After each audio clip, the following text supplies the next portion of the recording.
"He knows the code!" The single, sharp sentence ripped through the hushed, cavernous marble halls of Stirling Tower, silencing the symphony of expensive footsteps. Arthur Stirling, 7 years old, rigid and usually non-verbal outside of agonizing shrieks, had lunged forward from his father's protective grip. His trembling finger pointed directly at the custodial staff, a lone man mopping the peripheral floor, his face masked by sweat and exhaustion. George Stirling, the CEO, felt the polished floor tilt beneath his Italian leather shoes. Arthur never spoke words, only pain. Yet this accusation was clear and impossible. The sound of the janitor, Thomas, dropping his heavy industrial bucket, echoed like a detonation in the absolute silence that followed. George Stirling, 52, stood at the apex of corporate America, an imposing monolith carved from inherited wealth and aggressive market strategy. His corner office on the 87th floor offered a cruel panoramic view of New York City, a city he controlled pockets of. Every morning began with the same sterile ritual, a 75-minute drive in a custom-armored Maybach, flanked by silent, highly trained security. He was the architecture of the city's economy, signing mergers that decided the fates of thousands with the same indifferent flick of his Mont Blanc pen. Today the routine was shattered. He glanced at the wet streak Thomas's dropped bucket had left on the floor, a blemish on his perfect world. George's authority was absolute, his public image pristine, a titan who donated millions to pediatric research. But the real reason for that charity sat 3 feet away, rocking slightly against the smooth, cold granite wall. Arthur. George's suit, tailored to convey unshakable control, felt heavy, suffocating. He watched Arthur now, the boy's eyes wide, still fixed on the disappearing janitor. Arthur's diagnosis was George's silent bleeding wound. He could command boardrooms, bend politicians, and reshape industries, but he could not calm the terror in his son's eyes. He had lost his wife Eleanor 5 years ago to a swift, unforgiving illness, leaving him with a legacy and a child he couldn't reach. The grief had solidified into a protective, isolating armor. He remembered the therapist's gentle, frustrating diagnoses: profound nonverbal autism, high anxiety, extreme sensitivity to change. Arthur responded to nothing but pure silence, and often not even that. He was a perfect ghost in George's perfect life, a constant reminder of his ultimate powerlessness. George used his wealth to build walls around Arthur, private schools, specialized nurses, insulated environments. Yet today, the boy had spoken, and what he had said was a coded terror. "Security! Escort the custodial staff member from the building. Effective immediately," George commanded, his voice tight, not needing to shout to be obeyed. He didn't care why the janitor, Thomas, was suddenly a security risk. He cared that Arthur had noticed him. Any disruption to the careful equilibrium he maintained around his son was a threat, a sharp reminder of the void Eleanor had left. He picked Arthur up, the boy heavy and resistant in his arms, feeling the deep, familiar exhaustion that no amount of success could cure. He had everything, yet he missed the simple sound of his wife's laughter and the simple understanding of his own child. Arthur's sudden, intense focus on the janitor was not merely an anomaly. It was an echo threatening to crack the carefully constructed facade of George Stirling's control. Thomas, 55, moved with the measured gait of someone whose body was perpetually protesting gravity. He wore the faded blue uniform of the building's sanitation team, a garment that marked him as essential yet entirely disposable. His shift started at 4 a.m. and ended when the last high roller left the tower, usually around 8 p.m. It was exhausting work, fueled by instant coffee and the grinding necessity of his situation. His hands, rough and permanently stained by chemical residue, were testament to 2 decades of cleaning up after the city's elite. Thomas was socially invisible, a ghost of the service industry, someone whose existence was only acknowledged when a floor was dirty. His life was a tight, carefully managed budget, every penny allocated to keep his 15-year-old daughter, Lily, safe. Lily was brilliant, but she required expensive medical treatments for a chronic respiratory condition, a cost that swallowed Thomas's meager savings and kept him clinging to this demanding job. He protected Lily fiercely, his motivation an iron core beneath his tired exterior. He needed this job. Losing it meant losing Lily's stability. The moment George Sterling's security guards approached him, Thomas felt the cold sweat of financial doom. He was escorted out quickly, silently, a small casualty in the Sterling machine. He barely registered the guards' brusque efficiency. What paralyzed him was the image of the boy, Arthur, pointing, shouting the impossible phrase, "He knows the code." Thomas was a janitor. He knew codes for cleaning products, not for the digital security infrastructure of a billion-dollar company. Yet, the moment Arthur's eyes locked onto his, Thomas felt a chill that transcended fear of being fired. He remembered a detail from weeks ago, an occurrence so small he had almost dismissed it as fatigue. While cleaning the server room ventilation, a restricted area, he had noticed a small, almost microscopic scratch on a protective casing right next to the access panel for the emergency power grid. He'd thought it was just wear and tear, but now, reliving the moment of Arthur's terrifying recognition, a different realization took hold. The scratch was precise, not random. It was a mark. He had seen it, dismissed it, and now a non-verbal child had somehow confirmed its significance. Thomas didn't know the code, but he was starting to understand that he had accidentally seen a piece of a dangerous silent operation being run beneath the immaculate surface of Sterling Tower. He knew something dangerous was happening, even if he didn't yet grasp the true threat behind it. Tell me, where are you watching this story unfold from? I love hearing where our viewers are across the globe. Thomas was placed on unpaid administrative leave, a corporate euphemism for being dismissed without cause or severance. He spent the next 3 days in a tightening spiral of panic, calculating how many shifts he could miss before Lily's next prescription refill became unattainable. He tried calling his supervisor, receiving only automated silence. The building that had once been his workplace now felt like an inaccessible fortress, its secrets locked behind layers of glass and steel. Meanwhile, George Sterling was fighting his own silent battle. Arthur had regressed severely since the incident.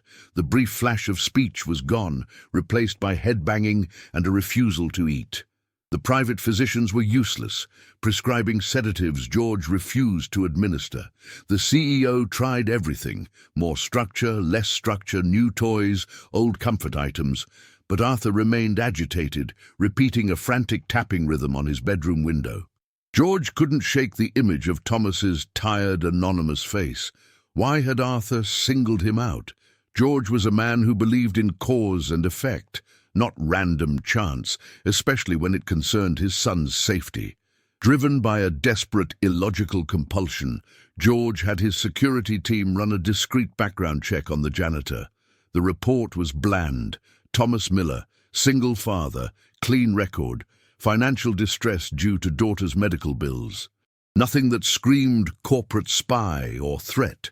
Yet the anomaly persisted. Arthur's reaction, the two worlds, separated by 87 floors of social stratification, began to brush in the cramped space of a municipal bus stop outside St. Jude's Children's Clinic.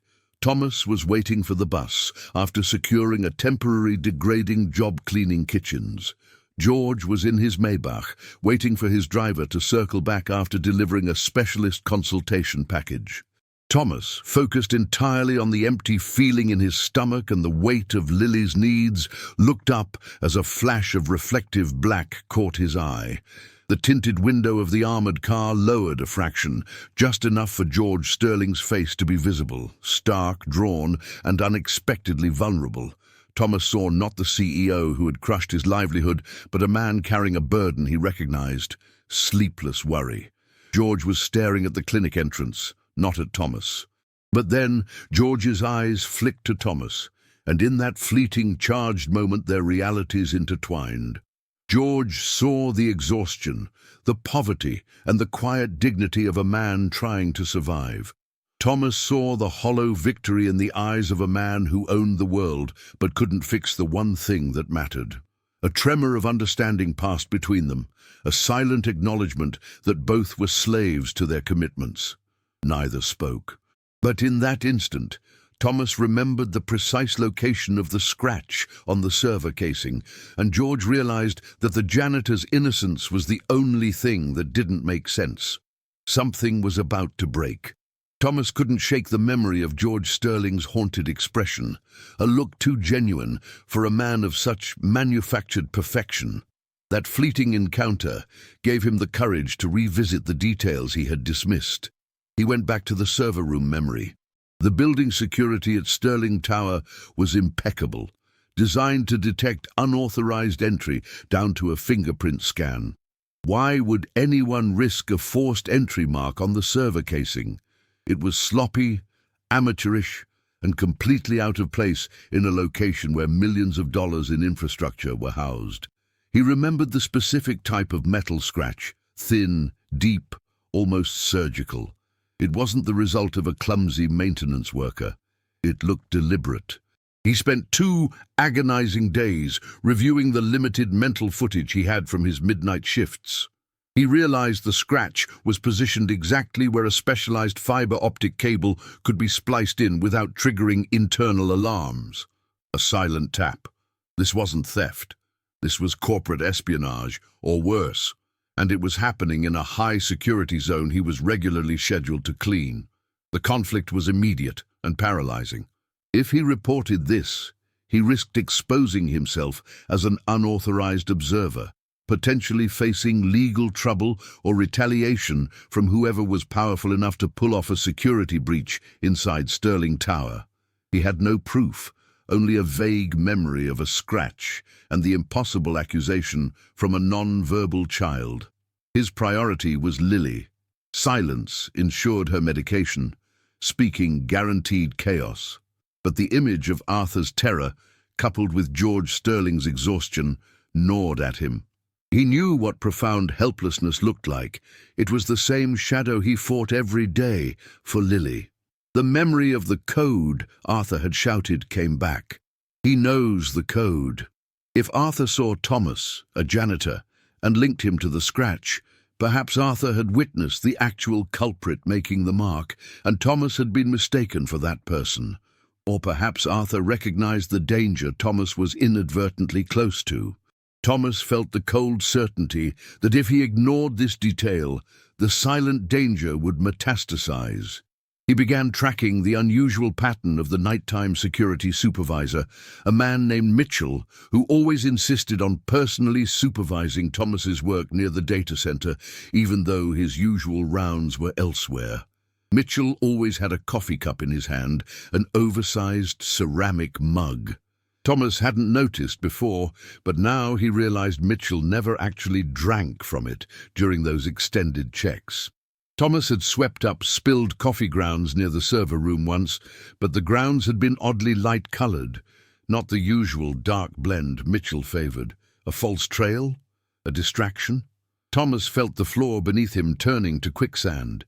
He knew he had to act, not for George Sterling, but because the truth, once seen, couldn't be unseen. He couldn't protect Lily by ignoring a silent crime that might soon involve lives beyond their own.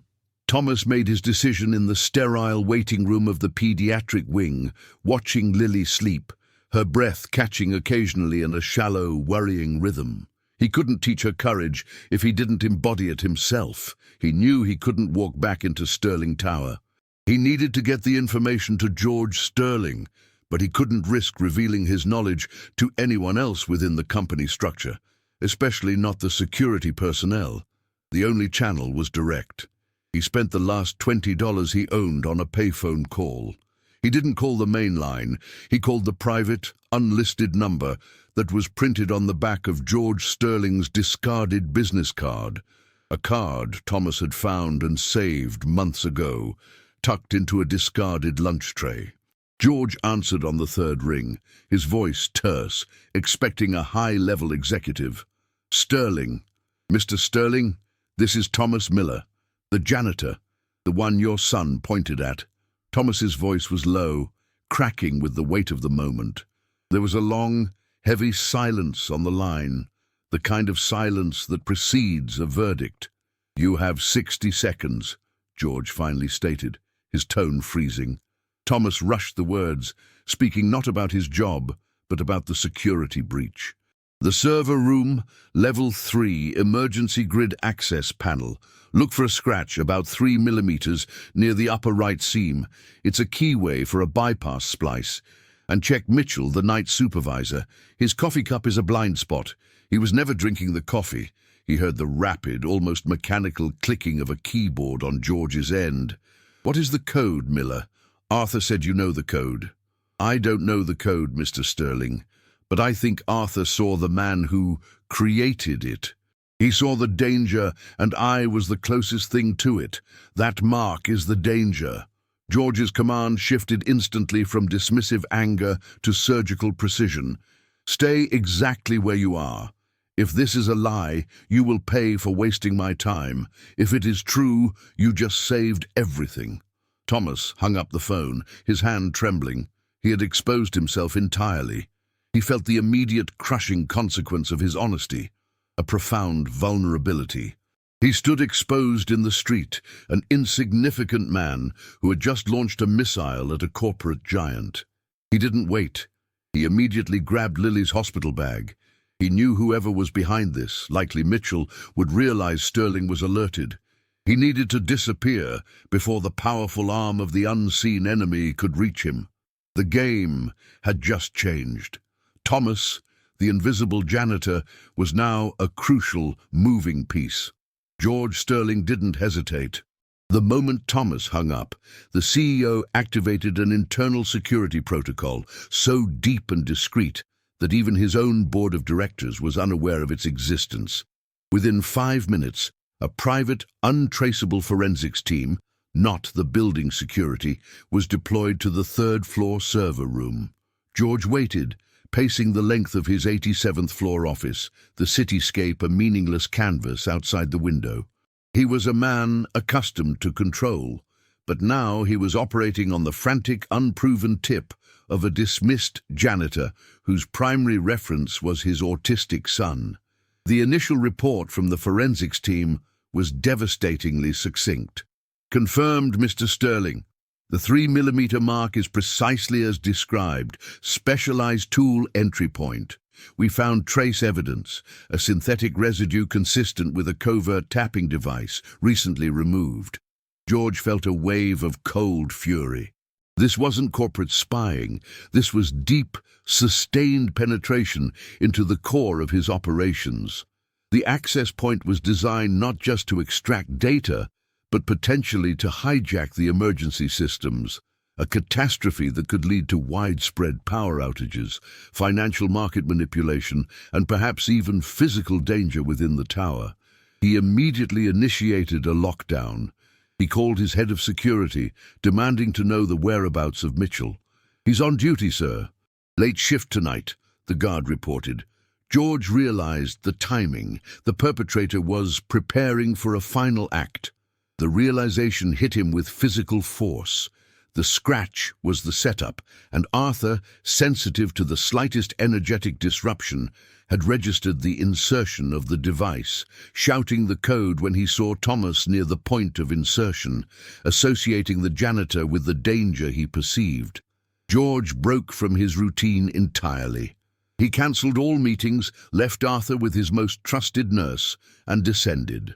He ignored the elevator, taking the private emergency stairwell, his heart hammering against his ribs. He was no longer a CEO. He was a desperate man protecting his territory, which suddenly felt incredibly fragile. He pulled his head of security into a deserted sub-level hallway. "Mitchell is compromised. He is the mole. Do not engage. Do not let him know we know. I want silent surveillance on him. Find out where he goes in the next hour." George's voice was lethal. He was going to expose the deceit and protect the integrity of the tower, but more importantly, he was going to understand what Arthur had seen. The janitor's courage had provided the map. Now, George had to navigate the minefield. The urgency was palpable. The clock was running toward whatever catastrophic event Mitchell had planned for the night. The confrontation played out not in a dramatic flurry of sirens, but in the stale, cold air of the utility sub-basement, 3 levels below the server room. Mitchell, the security supervisor, believed he was alone, manipulating the main conduit access panel. George Sterling, guided by his private team and fueled by the janitor's warning, watched from the shadows. Mitchell was not setting up an attack. He was setting up an escape. He was erasing logs, destroying physical backups, preparing to vanish. "Going somewhere, Mitchell." George's voice cut through the silence, amplified by the cavernous concrete walls. Mitchell froze, his face draining of color. He dropped the thermal detonator he was holding, a small device meant to melt the magnetic tapes and wipe out all forensic evidence. He spun around, pulling a small, illegal sidearm from his jacket. "Stay back, Sterling. You shouldn't have been poking around." George stepped into the light, ignoring the gun pointed directly at his chest. "You used Thomas.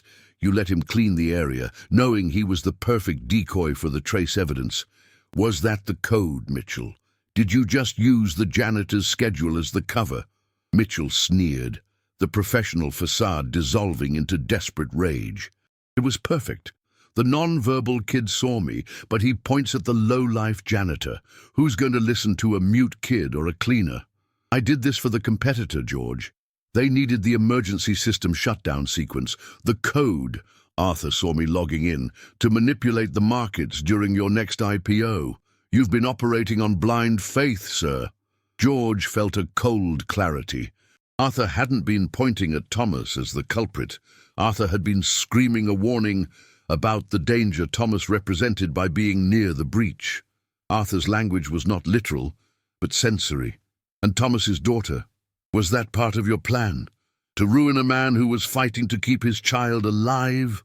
George stepped closer, the gun now irrelevant. "Collateral damage, George, just like your own spoiled kid. You people think you're immune to consequence." Mitchell raised the gun, shaking, ready to fire. In that critical instant, George, driven by an instinct he usually reserved for hostile takeovers, lunged not for the weapon, but for the dropped detonator. He snatched it, slamming it against the concrete, disabling it. The unexpected move threw Mitchell off balance. Before the security chief could realign his aim, George's private security detail materialized, overwhelming Mitchell with brutal efficiency. The weapon clattered uselessly to the floor. The lie was over. Mitchell's betrayal, which had been concealed beneath layers of protocol and privilege, was exposed by the simple, accidental witness of a marginalized man and the pure, unfiltered fear of a child. The fallout from Mitchell's exposure was a swift, surgical corporate execution. Mitchell was immediately arrested, the evidence of industrial espionage and attempted sabotage ironclad. The rival company, which had sought to cripple Sterling Industries during the IPO, faced a brutal public relations disaster and inevitable federal investigation. George Sterling secured his empire, but the cost was evident in the deep fractures that remained. The trust within the organization was shattered, forcing George to fire half his security team and initiate a humiliating internal audit. He had built his world on the assumption that wealth bought competence and loyalty, a belief that had nearly resulted in catastrophic failure. George was profoundly affected by the realization that the man he had trusted, Mitchell, was a criminal, while the man he had dismissed, Thomas, was the keeper of the truth. He had lost days, perhaps weeks, of vital security time simply because he could not conceive of an important truth coming from someone like Thomas Miller. The price of that arrogance was nearly total collapse. Meanwhile, Thomas remained on the run, hiding Lily in a small, cheap motel outside the city limits. His phone rang incessantly with blocked numbers. He lived in fear of Mitchell's connections finding him. He had protected George Sterling's wealth, but his own life had been upended. Lily, confused by the sudden change in routine, grew more anxious, which worsened her respiratory distress. The truth felt heavy and punishing. George finally traced Thomas through Lily's medical records at St. Jude's Clinic. He sent his legal counsel, not his security team, to the small motel. The counsel presented Thomas with 2 documents. The first was a full exoneration, a signed affidavit detailing Thomas's role in uncovering the breach, guaranteeing his safety and freedom from any liability. The second was a substantial financial endowment, discreetly transferred to a trust fund established for Lily's lifelong medical needs, ensuring she would never lack care again. Thomas looked at the papers, his hands stained with engine oil from his temporary mechanic job. The money was life-changing, overwhelming. But George had also insisted on something else, an apology, delivered via a formal written statement acknowledging the grave error in judging Thomas based on his position. Thomas realized the consequences extended beyond money. George Sterling had lost his infallibility, and Thomas had lost his obscurity. Both men had paid a price for the truth, one in dignity and the other in the harsh light of sudden relevance. 3 months later, Thomas was no longer a ghost mopping floors. He had used a portion of the endowment not just for Lily's immediate care, but to buy a small, struggling repair garage closer to the city centre. He finally had stability, dignity, and most importantly, control over his time so he could care for Lily. She was improving, her laughter echoing in the small apartment above the garage, a sound Thomas hadn't heard in years. The true transformation, however, occurred in the improbable bond that had formed between the Sterling family and the Millers. George Sterling visited the garage, not in the Maybach, but in a modest, unmarked sedan. He didn't come to talk business. He came seeking a strange kind of counsel. One afternoon, George brought Arthur. The boy was still withdrawn, but the intense anxiety had softened into quiet observation. He refused to hold George's hand, retreating to a corner near the oily workbench. Thomas, busy tightening a lug nut, looked at the distressed CEO. "He won't stop tapping this week, Thomas." "Just the window again and again," George confessed, his exhaustion plain. Thomas, remembering the fear in Arthur's eyes at the tower, put down his wrench. He approached Arthur slowly, careful not to enter his personal space. Thomas didn't talk about therapy or behavior modification. He simply sat on a crate nearby.